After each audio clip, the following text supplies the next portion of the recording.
Anal Lovers 4-pack, books 73 to 76. First Time Virgin Anal Sex Erotica Collection. Written by Kimmy Welsh. Narrated by Talula Rouge. Master Baker, Anal Lovers 73. Jason Baker seemed destined to do his job. Nominative determinism, they called it, but Jason's surname could just have equally been Anal Virgin Fucker in another life. That hadn't been his lifelong goal, of course, but with his daughter's 19-year-old friend, Grace, doing a piece on Jason's bakery for her YouTube channel, it just kind of happened. No one sets out to fuck their daughter's friend's ass, but there must be guys out there that have done it. Jason had never done anal, but that was all about to change. Grace was the owner of a thriving YouTube channel that was growing by the day. Grace thought it was because of her content, but Jason suspected it was more than likely down to her looks. The 19-year-old was blessed with a big chest and blonde hair, and you didn't need much more than that to excite her fan base. Jason didn't understand it all, but he was happy to help. At 50 years old, YouTube had kind of passed him by. He was aware of it, but he had no idea of the kind of pull the platform was capable of. With Grace approaching 100,000 subscribers, she managed to convince Jason that it might be beneficial for both of them for her to do a piece on his bakery.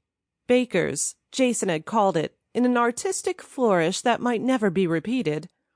Opening at 6 in the morning, Jason prided himself on his reliability, having never been sick in his 30 years of baking. His customers could rely on his product, knowing that their favorite breads and pastries would all be waiting for them every morning. Grace had chosen a different route to success. Despite admiring Jason's work ethic, she had a different approach, and Jason took time to acclimatize. He was wary of influencers and YouTube, but he gradually realized he had no reason to be, at least with Grace. She talked him around and convinced Jason to let her film at his bakery, and early one morning their day began. Grace set up various cameras to capture the action, wearing a head camera that Jason had branded ridiculous, as she followed the process from beginning to end before switching to her phone's camera to record him as he set out his stall. "This is where the magic happens," commented Grace, looking at her screen as she scanned across the array of freshly baked goods. When the doors opened at 7:30, Grace was surprised to see the shop flood with customers. There was a buzz suddenly, and the quiet, calm store became filled with life and interactions. Grace hadn't ever seen anything like it, and she found herself forgetting the video in favor of playing voyeur to Jason's customers and the brief glimpses into their varied lives.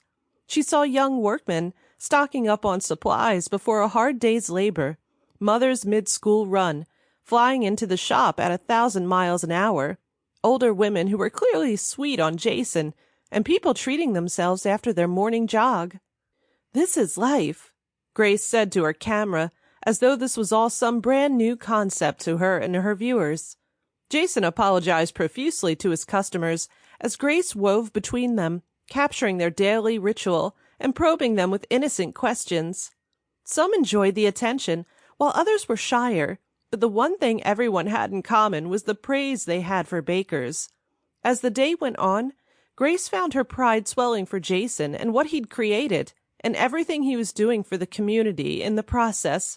It was an aspect of his business that she'd never appreciated. "Get everything you needed?" asked Jason as he turned the sign on his door over to closed and locked it. "Do you think I could get some aftershots? Like of you cleaning down and stuff?" "Cleaning down?" scoffed Jason. "Work is just getting started." "The bakery closes at 3, doesn't it?" "To the public, yes, but I've got to get things ready for tomorrow morning." "Like what?" "Like everything," laughed Jason. "I've got to clean and sanitize, prep the dough for tomorrow, check the inventory, do the finances, all the behind-the-scenes stuff." "Mind if I stick around?" "It's all boring stuff, Grace, are you sure? You've not got enough for your channel yet?" "There's nothing wrong with more. I can always trim it if I need to." "Okay, but no filming when it comes to my pumpkin spice dough. That's top secret."